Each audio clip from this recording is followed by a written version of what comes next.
Om Sam Saraswati Namaha. Namaste. Namaste, everyone. Tonight we're going to begin the 18th chapter of the Bhagavad Gita. Everybody, please open your books and prepare to chant along with us. We'll do the first 38 verses of this chapter.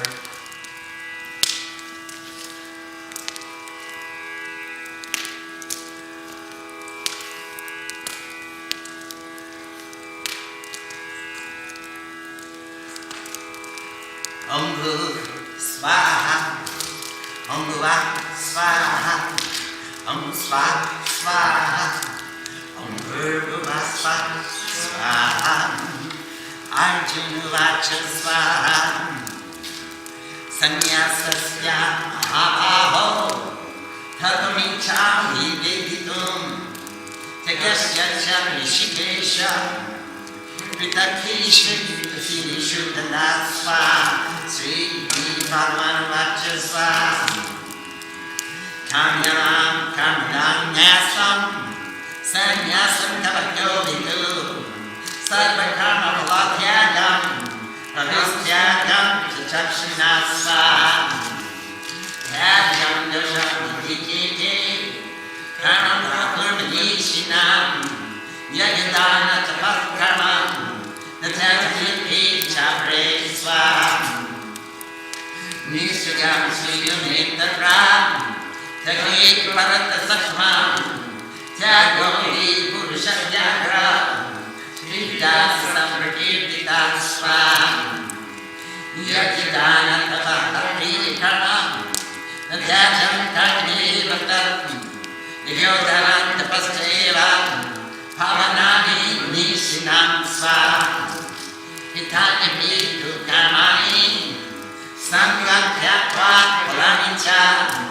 Kartaraniti Himde Bhartam Nishitam Magnutamam Swam Niyatasya Sannyasa Karno No Prapadyate Mohatasya Parityakas Tamasa Parikirtita Swam Dukhamidye Vadyakarma Karya Klesha Vadyatyate Sakritva Rajasamdhyagam Nivadyagam Palamdare Swam Karya Vidye Vadyakarma Niham Priyaderjanam Sangam Tyatva Palam Chelam Satyaga Satiko Madam Swam Nagvishya Kushalam Karma Kushale Nadushashtate Tyagi Sapasama Vishno Medhavi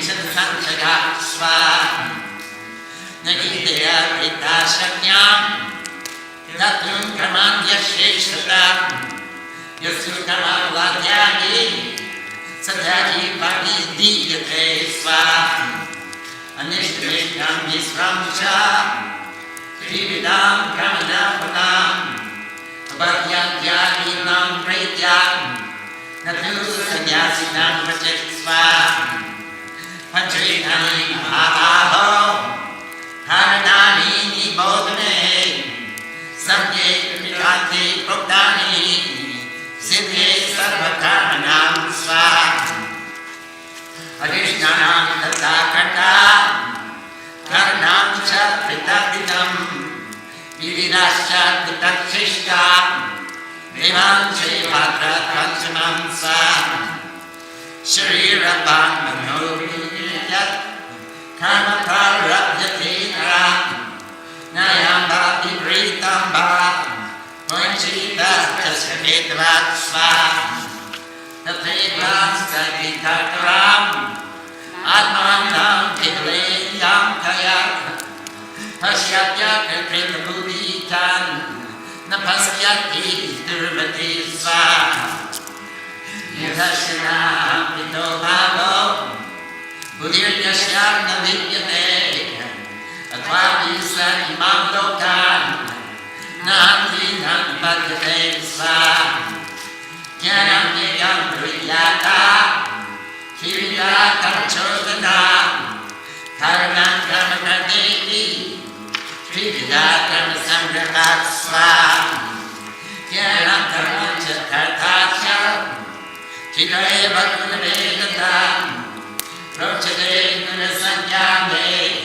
Katham Sritrutam Yati Swam Sarva Bhuteshu Denaikam Bhagavavyam Ichade Abhibhaktam Bhagateshu Tajnanam Vidi Sarvikam Swam Pritattvena Tuyajnanam Nana Bhavan Pritatvidam Vidi Sureshu Bhuteshu Tajnanam Vidi Rajasam Swam Yatu Krishna Sati Tasmin Karye Satam Hetukam Atavartam Bhatapam Shan Tatama Samudaritam Swam Niram Sankaradidam Raga Vesha Kakritam Aparapsri Sunagamam Yatata Samhita Muchate Swam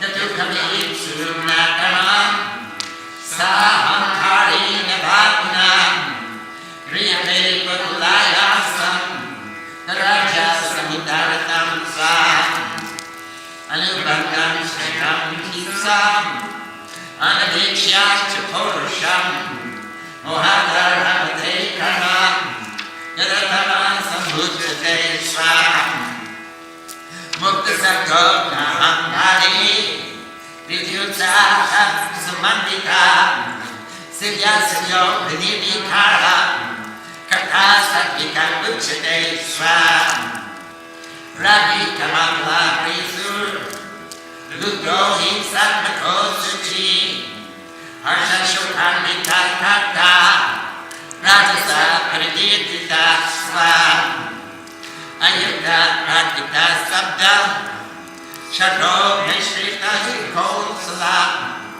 Ashvisha Lindirta Sutrija Katakmanta Sirchate Swam Udevidam Rite Shevam Gunandasvi Viridashinu Prochamanam Sheshiram Pridakrina Dhanam Jaya Swam Pravidincha Nivritincha Karya Bhagi Bhayavadi Manga Moksham Chayamiti Udisa Partha Satviki Swam Aya Dharmam Dharmam Cha Karya Chakaryam Evacha Ayatapata Prajanati Udisa Partha Rajasi Swam Adharmam Dharmam Vidya Mahide Tamasadam Sarvardhan Bhakti Ritamsya Udisa Partha Tamasi Swam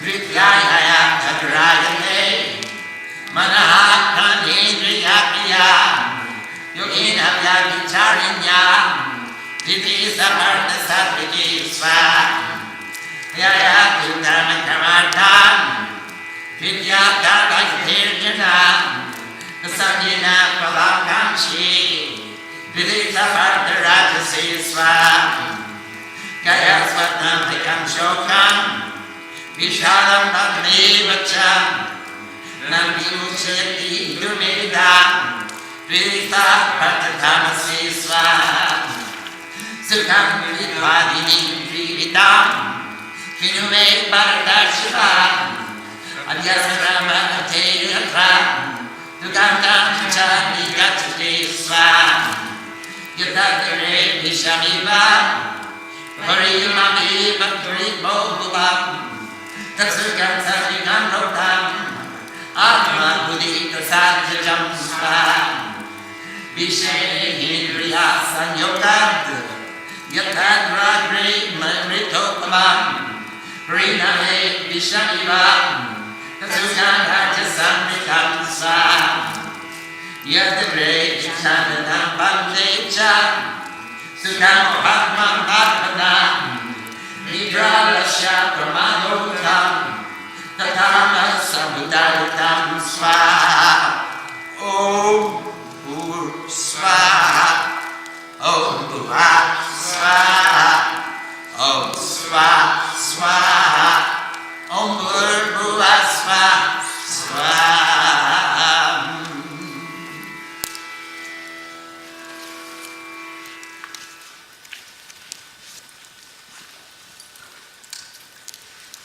Let's turn to the beginning of chapter 18 and we'll study the meaning of the mantras we read. And the clarity of pure devotion said, O one of mighty arms Krishna, I wish to know the principles and distinctions of the establishment of truth within and of renunciation. O ruler of the senses, Krishna, slayer of the demon of entanglement. And the respected supreme divinity said, the establishment within, sannyas, of all actions. Now look at it, san, it means, nyas means to establish within. And san means all. Who has, or san means truth. So, who has established truth within, or who has established all within, or who is established within truth, or who is established within all, he is sannyasi. Nyas, like you establish within. Karanyas, you establish in your fingers. Anganyas, you establish in your body. Vignyas, you establish in the direction. Nyas means to establish within something. And thought means truth. So I want to know what is a sannyasi.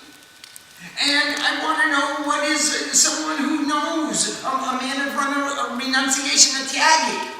Remember we said at the beginning of this Bhagavad Gita, whoever says Gita, Gita, Gitagi becomes tyagi.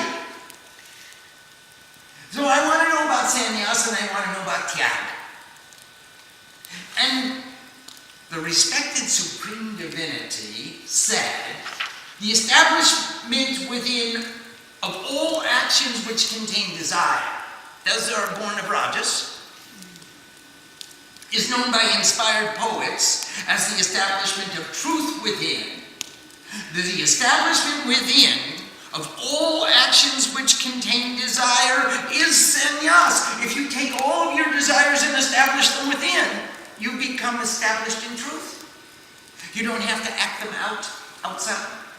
You don't have to fulfill them outside. You establish them within.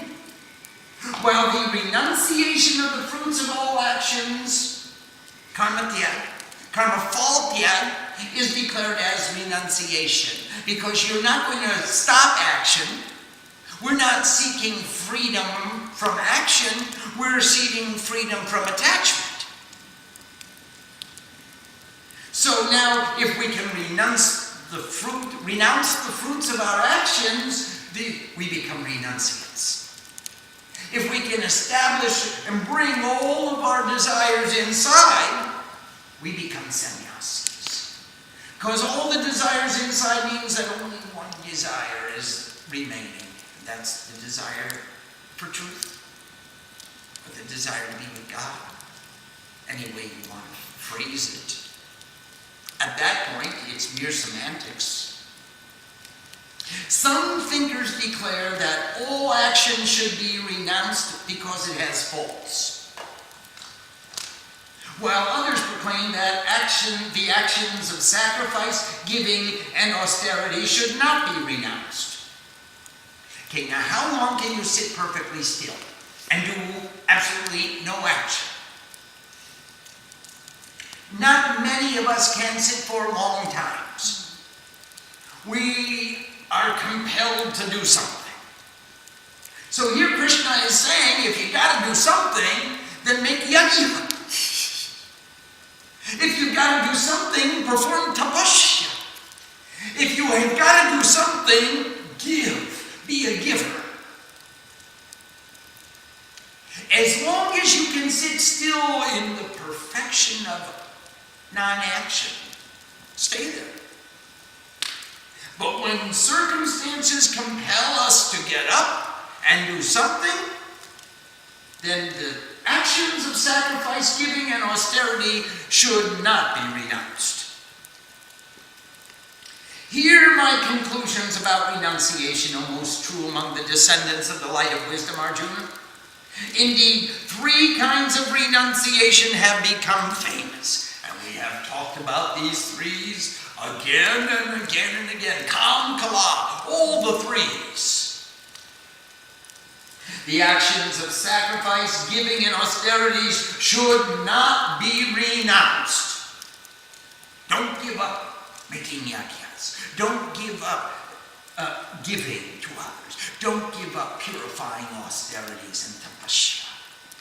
Indeed, sacrifice, giving, and austerities have the effect of purifying beings who think. The rest are so busy thinking about their own selves that they're not considered as beings who think. They just have selfish thoughts. But even while performing these actions, abandoning attachment to the fruit is necessary. So even if you're going to perform sacrifice, if you're going to do yajna, if you're going to be a giver, if you're going to renounce the fruit of your karma, or you're going to perform purifying austerities, even still, we should abandon attachment to the fruit. This is avashraka, necessary. Son of she who excels, Arjuna, this is certainly my excellent opinion. I have ruled on this issue. This is certainly my opinion. Don't stop doing austerity. Don't stop your tapasya. Don't stop being a giver. And don't stop sacrifice and yajna and puja and all the other forms of karma yoga. The renunciation of any necessary action from ignorance is inappropriate. You say, I'm not going to do it, even though it's necessary, even though it should be done, that's inappropriate. And such neglectful abandonment is declared as coming from darkness. That's tamasic. He who renounces actions because of fear or pain to the body is performing renunciation of the quality of desire and does not even obtain the renunciation of fruit. So if we're afraid of performing the action, or it may be stressful, or it may be hardship, or it may be uncomfortable to my body, this is rajasic renunciation. So we talked about tamasic renunciation.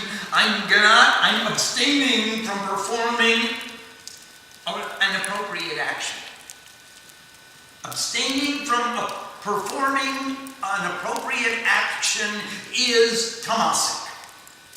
And here, fearing that I'm going to suffer pain or discomfort, or in some other way I will be inconvenienced, this is selfish desire, and this is rajasic. Such a person does not even obtain the renunciation of fruit. Even if they do the action, they can't renounce the fruit. Actions performed to produce necessary effects, renouncing attachment to the fruits, are regarded as renunciation in light. And this is sattvic, clarity of pure devotion. So if you're producing a necessary action to bring about a necessary effect, renouncing attachment to the fruits of that action, this is sattvic. The intelligent one who sacrifices free from doubt, with neither repulsion to disagreeable actions nor attachment to agreeable ones, is established in light. So if you're not repulsed by the disagreeable, nor attracted by the agreeable, and you're free from doubt, this is sattvic. established in light. It is verily not possible for a wearer of a body to renounce all action without end. Underlined. But he who can renounce the fruit of action is called a renunciate. The three kinds of fruit, desirable, undesirable, and mixed, follow those who do not renounce even after death, which never accrues to one who has truth established within. So you're going to get one of three kinds of fruits. It'll be a desirable result from your action, or an undesirable result from your action, or it'll be mixed. Now, if you are attached to your actions, the fruits will be attached to you. And you won't be able to renounce them. And they'll follow you until you have expunged that karma. But if you are a sannyasi and you're established in truth, or you have established truth within, then you have renounced all the attachment to the action, then it never accrues to one who has truth established within. So all the accountants know about the accrual system. How karma accrues. And there's a carry forward balance.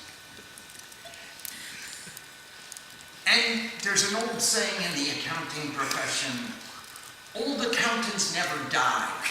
They only lose their balance.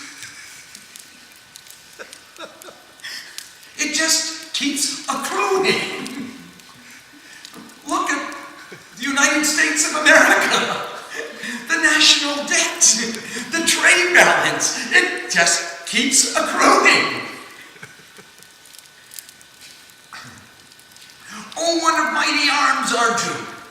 Learn from me the 5 causes to the end of all action as spoken of in the philosophy of the enumeration of the principles. So there are 5 causes here that can bring about the end of all action according to the Sankhya philosophy.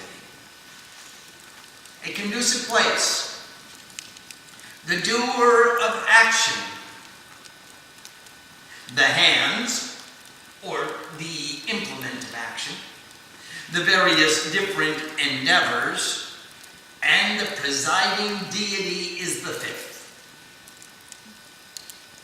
So, if you have a conducive place with an appropriate doer, the wearer of the body, the implement of action, the hands, or whatever implement the hands wield, the various different endeavors, which include the intention and the definition of the sankalpa, the motivation. How are we going to perform this? And the presiding deity is 5th. If God isn't involved in your action, it's selfish.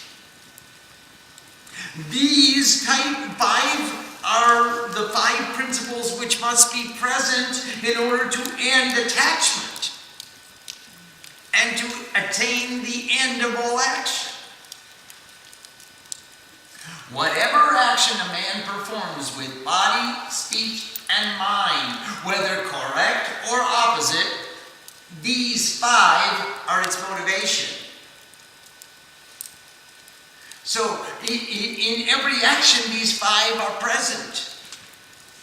Now, the presiding deity over correct action is a deva, which brings illuminated fruit.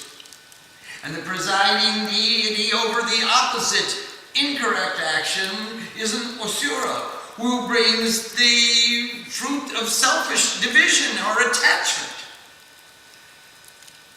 But these 5 are the motivation in every action. He who is of wrong opinion because of unripened intelligence, who sees himself alone as the doer, he does not see. Remember, God is the doer. Nature is performing according to her nature, and I am privileged to be part of the vehicle of nature's expression. Who has the wrong opinion and doesn't understand that, he does not see. He whose attitude is free from ego and whose intelligence is not corrupted, even having slain these people, he does not slay, nor is he bound. Now we're back to this war. You fight your war, Arjun, because you're just the instrument. You are the vehicle through which nature is going to express herself. Don't be bound by your action. Wisdom, what can be known, and the knower are the three which give rise to action. The knower, the known, and the wisdom of their relationship. The hands, the action, and the doer are the three united in action. So the karmendriya, the indriya of action, the action, and the doer are united in, these three are united in every action. Wisdom, action, and the actors are declared in the enumeration of qualities to be of three kinds according to the distinctions of qualities. Also listen to this. So we have three kinds of wisdom, three kinds of action, and three kinds of actors.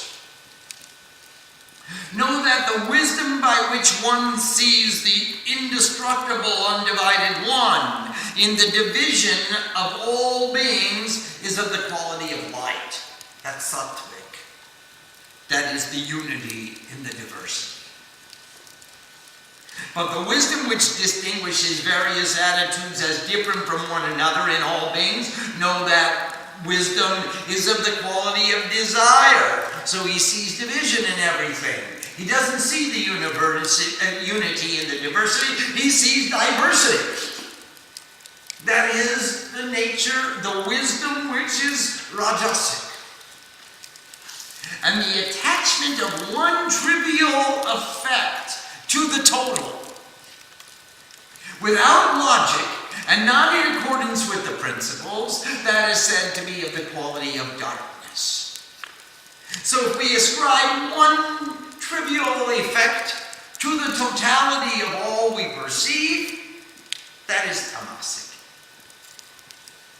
That action which is necessary without attachment, free from likes and dislikes, performed without desire for the fruits, that is called of the quality of light. But again, that action performed with ego, with much effort, with many desires, is said to be of the quality of desire. It's rajas. That action which is commenced without regard to the consequences of loss or injury, ignorant of one's ability, is said to be of the quality of darkness. If you don't have a good plan, if you don't know your capabilities, if you're not considering, is this a safe thing to do or not, is it appropriate time, place, and circumstance, that is tamas. The doer who is free from attachment without ego has consistent enthusiasm and remains unaffected in success or failure is called of the quality of light.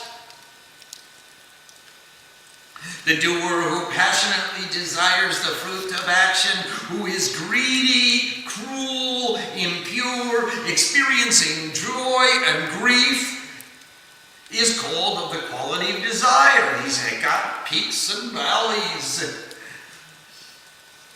And the doer who is not united, who is vulgar, stubborn, deceitful, malicious, lazy, depressed, or procrastinating, is said to be of the quality of darkness.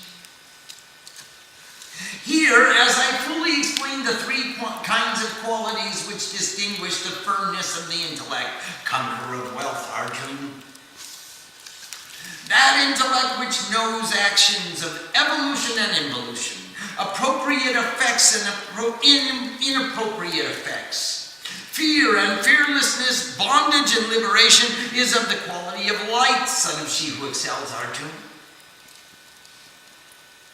That intellect which mistakenly understands the ideal of perfection and derogation of the ideal, appropriate effects and inappropriate effects, is of the quality of desire, son of she who excels, Arjuna. Because I can only see my desire, I have lost the capacity of discrimination. My discrimination is no longer effective because I am so bound by desire and attachment to the fruits. And this is the quality of rajas, of desire. That intellect which encompassed by darkness and thinks the opposite about all things, even confuses action in derogation of the ideal for the ideal of perfection, that is the quality of darkness, O son of she who excels, Arjuna. So when we're filled with tamas, we can even make all dharma sound dharmic to us. And our ideal of perfection is meaningless. We get them confused. That firmness which restrains the actions of the mind, the breath and senses in unswerving union is of the quality of light, son of she who excels, Arjuna. But that firmness which holds on to the ideal of perfection, to desire and wealth, from attachment to desired fruits of action, is of the quality of desire. And that firmness by which a stupid man does not abandon dreaming, fear, grief, depression, conceit, that firmness is of the quality of darkness, son of she who excels, Arjuna. So here we're praying for constancy and consistency and firmness, dhritti. And then dhritti, you have consistency, that firmness, that steadfastness. Steadfastness in our sadhana, in our love of God, in our respect to the Guru, in our study of knowledge. That's sattvic. Steadfastness in the pursuit of my selfish goal for my own personal greed is rajas. And steadfastness to the point of stubbornness and not listening to anybody and doing whatever I feel is right at the time and not having any clear definition of what is dharma and what is in all dharma and what is appropriate and what is inappropriate, that is tamas. O best of the descendants of the light of wisdom, Arjuna, and now hear from me about the three kinds of pleasure by which one attains the end of pain by rejoicing in practices. So if we take rejoicing in practices, in tapasya, in sadhana, this is abhyas, sadhana abhyas is the word they use in the verse. By rejoicing in sadhana, we take pleasure. That pleasure which at first seems like poison and in the end like nectar is said to be of the quality of light, and as it is the consecration of the intellect and the soul. So sit in an asana. At first it hurts, and we get tired, and it's like poison, and it's not comfortable, but we persevere and have firmness. And with practice, we forget about the asana and look inside. And so it becomes great pleasure to us. So that pleasure which at first seems like poison and in the end like nectar is said to be sattvic. That idea of pleasure which arises from union with the senses and seems at first like nectar and in the end like poison is remembered as rajas, as the quality of desire. Can you imagine how quickly we tire of the things we enjoy? That pleasure which deludes the soul from beginning, the pleasure which deludes the soul from the beginning and subsequently arising from sleep, laziness, or carelessness is declared to be of the quality of darkness. If we take pleasure in our delusion, in our sleep, in our laziness, our carelessness, if we take delight in our lethargy, that is tamasic pleasure. Well, here ends the first 39 verses of chapter 18. And there's a lot. But principally, we are dividing all attitudes and objects and relations into three categories characterized by the three gunas. And if we understand the application of the three gunas, we can understand, am I a sannyasi and a tyagi? Or am I a bhogi who is attached to my personal selfishness? Do you have any questions? Please. Swamiji, in our daily lives, we begin the day with a plan to do certain activities. Yes. And as the day goes on, we find that things are not working out according to the plan because of certain obstacles, either in our mind or from other our friends or people around us. What is the attitude of the sannyasi or tyagi when he faces such obstacles? What is the correct attitude of the sannyasi? The accrual system. The things that we don't get done today will move to the top of our list for tomorrow. It's the accrual system. And certainly we will make the best efforts possible to perform to the greatest degree of efficiency possible, realizing that that which is beyond our control is beyond our control. So we will exercise whatever control we have to make all the circumstances right and conducive so that everyone else can perform. And then we might even call our friends and say, all the circumstances appear to me to be conducive to your performance. Can you think of any other reason why it hasn't been done yet? And maybe one day you can cross it off the list. Or find someone else to do it. Please, are there other questions? Swamiji, there's a question from Michael from Colorado. Namaste, Michael. Namaste, Karen. Swamiji, can you please comment on the role that intuition or discrimination plays in deciding to take action? How does one know when to move toward action or abstain from it? Well, circumstance will dictate, Michael. There is no hard and fast rule that we can write in Scripture or that we could declare this applies to all circumstances. However, circumstances themselves will define what is appropriate. Now, we have our goal defined.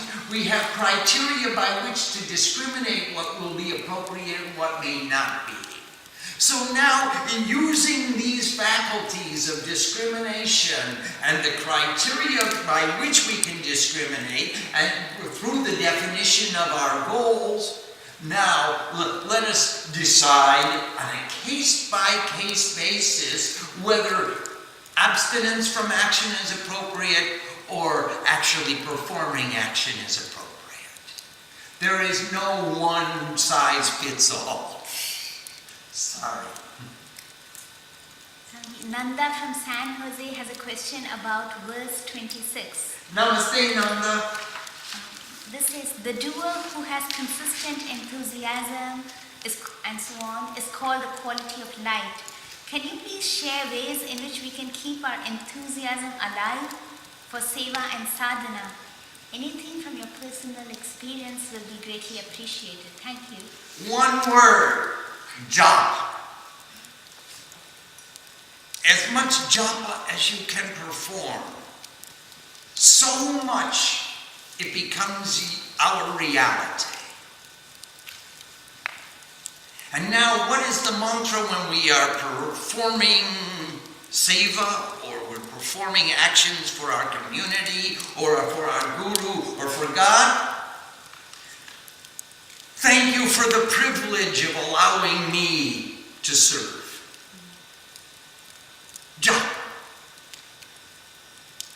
I can tell you one story from my personal experience, because there were just a few of us when we were climbing the mountain with bags of cement to put the solar panels mountings in place on the top of the mountain. And the cement company that day, they ran out of 60-pound bags, and the driver came with 80-pound bags and said, "See, I filled your order, and I brought as much cement as you asked for." And I was a little bit distraught.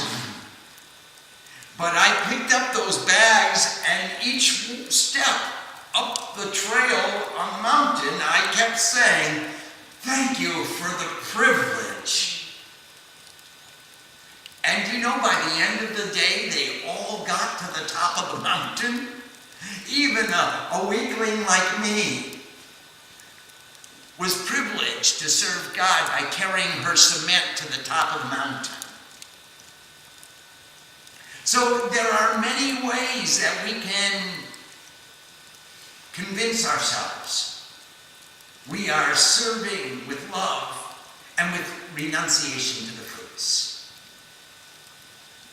So I think the best thing that we can do, Nanda, is continually reinforce the positive, rather than constantly saying, "Oh, what a bummer, I am burdened by this task." Just say, "What a privilege it is to serve you in this way. Thank you for the opportunity." Kumari from Valleyho has a question. Namaste, Kumari Ma. Pranam Swamiji, thank you for these Gita classes, which are a meditation for us. Swamiji, can you comment further on sacrifice? Is this the same as renunciation?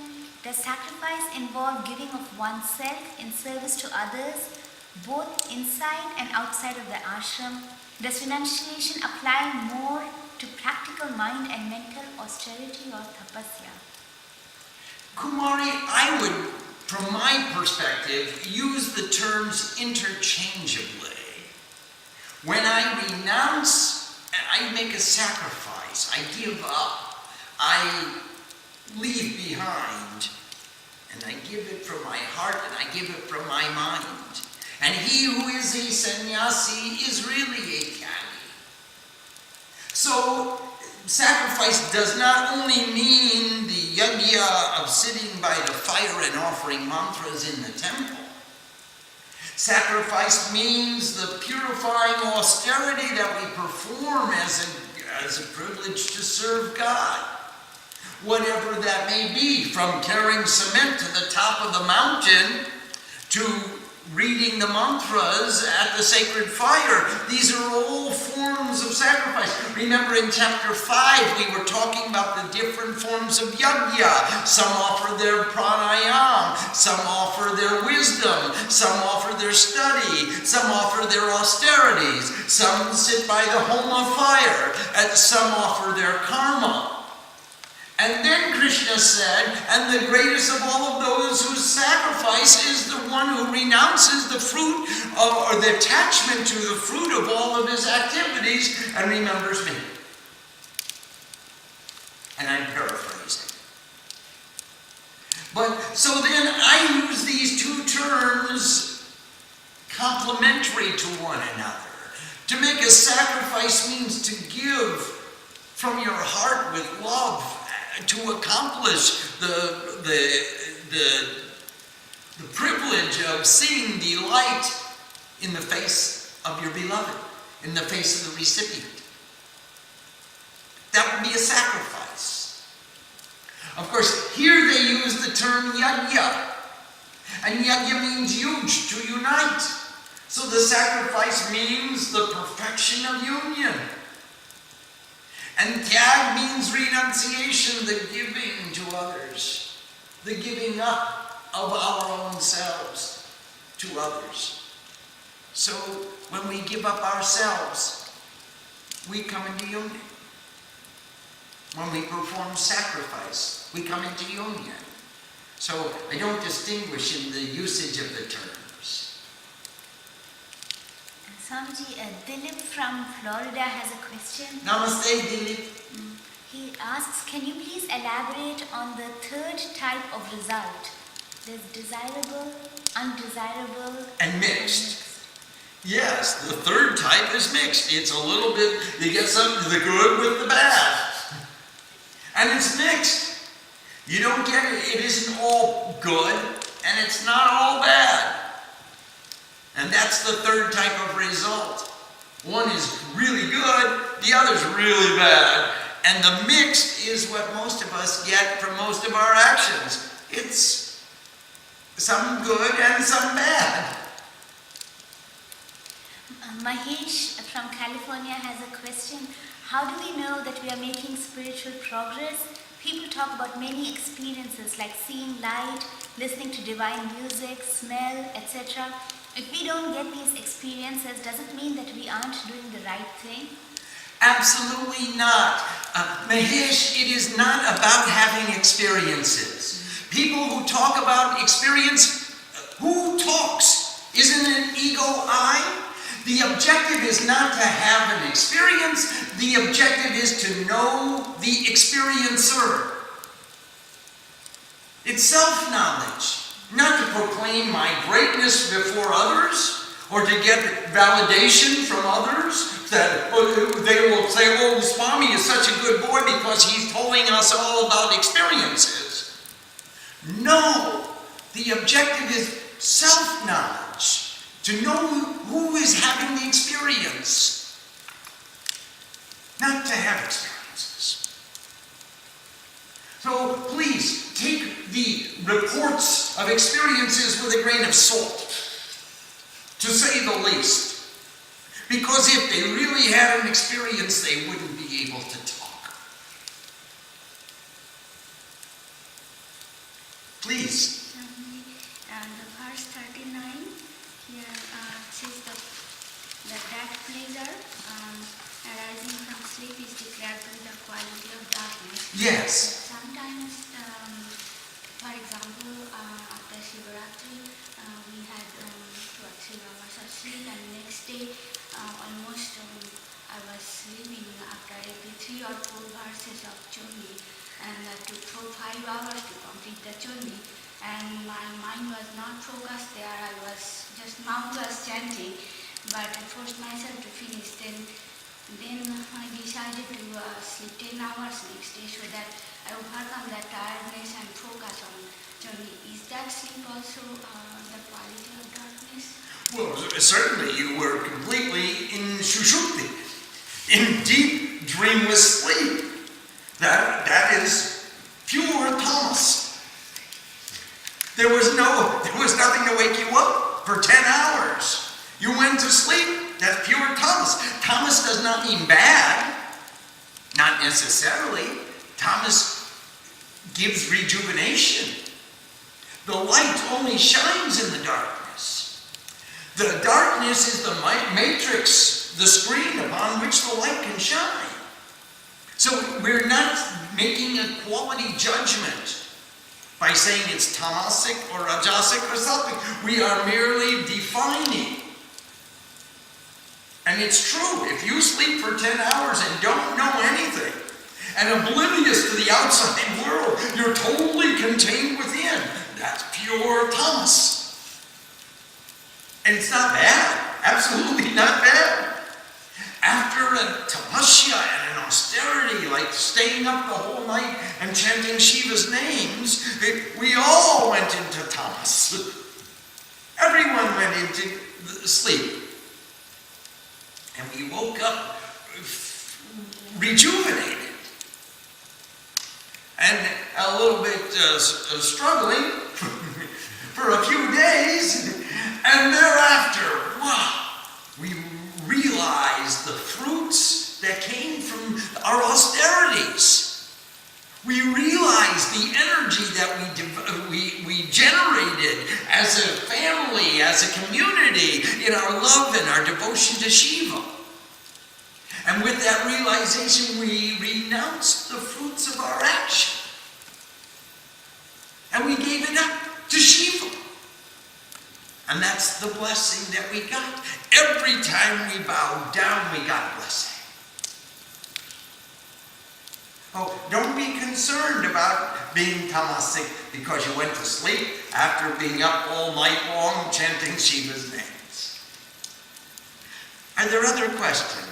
Swamiji, Kumari asks, you spoke the other night about 4 stages of life.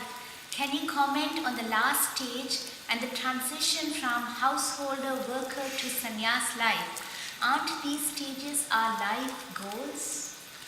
No, Kumari, I don't believe they are necessarily our life's goals. I believe they are the natural evolution of all of us. Because in our grahastha stage, we are engaged in making a contribution to society and in nurturing our families and in saving something for our retirement. And in vanaprastha stage, we have 1 foot in the house and 1 foot out of the house. And that goes for all of us. We go into semi-retirement, we cut back our working hours, we cut back our necessity to act in the world. We seek greater spirituality. We have more time, we have we have resources, we seek out a different kind of community. And when we pursue that vanaprastha ashram, and we cultivate those spiritual values, then sannyas becomes the natural evolution. People say, you have so much knowledge and so much light and so much wisdom, please share with us. And we naturally move into the role of a teacher, and that's called parampara, the disciplic succession. That we move from guru to disciple, the disciple becomes the next guru. And that's what the parampara is about. So I don't know that they're goals that we aim towards. We may, if we're endowed with this knowledge from a young age. But certainly it is the natural evolution of all people, even if they've never heard of Sanskrit. They do it in their own communities and their own traditions. So I think this is a natural way of life, a natural rhythm of life. Not necessarily goals that we define. Dilip has some questions about mixed results, Swamiji. Okay, Dilip. Can mixed result prolong the cycle leading us away from union? And he says, it appears that mixed is not our 100% doing. So why do we have to carry its load? It is 100% our doing. Because it's our karma, we're responsible for it, we're acting and interacting with the world, and we get the fruits of our karma. And if our karma is extremely efficient and loving and generous and kind, we get good results. And if our karma is inefficient, negligent, and selfishly construed, we get bad results. And if it's a mixture, we get mixed results. So then these mixed results keep us moving in the realm of karma, acting and interacting, and we continue to make more karma for ourselves until we say, I want to be sadhu. I want to be completely efficient and make sure that I get good results. I want to sow only good seeds. I'm going to discriminate which seeds I'm going to plant and which seeds I'm going to throw away. Instead of throwing them all out in the field and seeing which ones take. We take the fruit of our karma, we discriminate which seeds we want to plant and which seeds we no longer want to deal with. And then we plant only the good seeds and reap a good harvest. And we become the clarity of pure devotion. We become Arjuna, who is so devoted to God, he can only think of what a privilege it is to serve as a tool in your hands. Om Sam Saraswati Namaha. Namaste.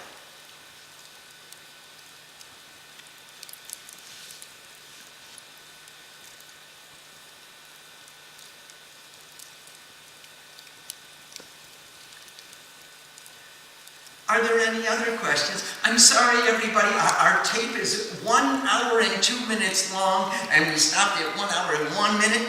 So now we can continue. Now that we're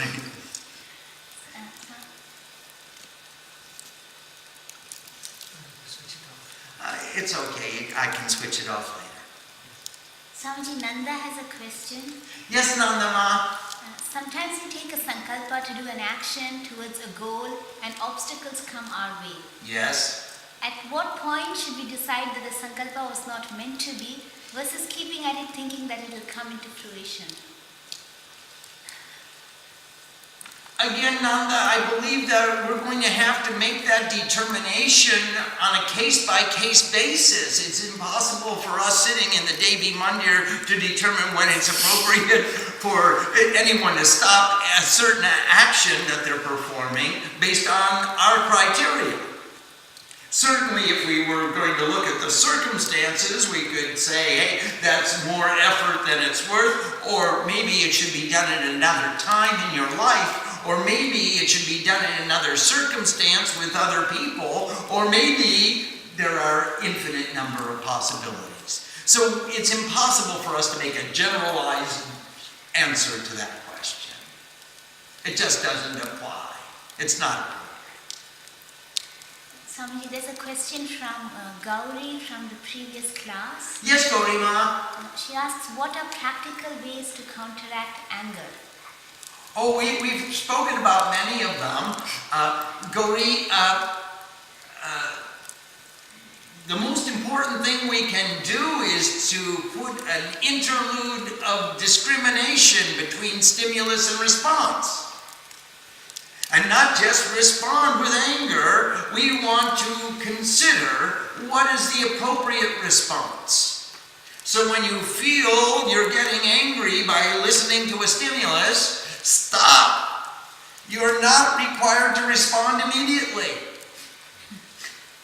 You can think about what's the appropriate response and then respond. I think that's the best way. Are you still in Germany? In Texas. You're in Texas. Namaste. Are there other questions? Well, everybody, thank you so much for joining us tonight. And the next time, of course, this weekend we're going to listen to Mom sing and probably do fun things for a while. But next week we'll be able to complete our study of the Bhagavad Gita. And then the following week, of course, we decided we're going to start the Sundarkand. So please, if you don't already have a copy of the Sundarkand, please send us an email and talk to Srini, and or get online and get one, because it'll be a lot of fun. There are a lot of different ways of singing the Sundarkand, and I think we'll talk about the many different versions and the different ways of singing them too. Thank you all for joining us, and have a beautiful evening. And Sam, I hope you feel a lot better, and please take care of your mom. Namaste to you all. Namaste.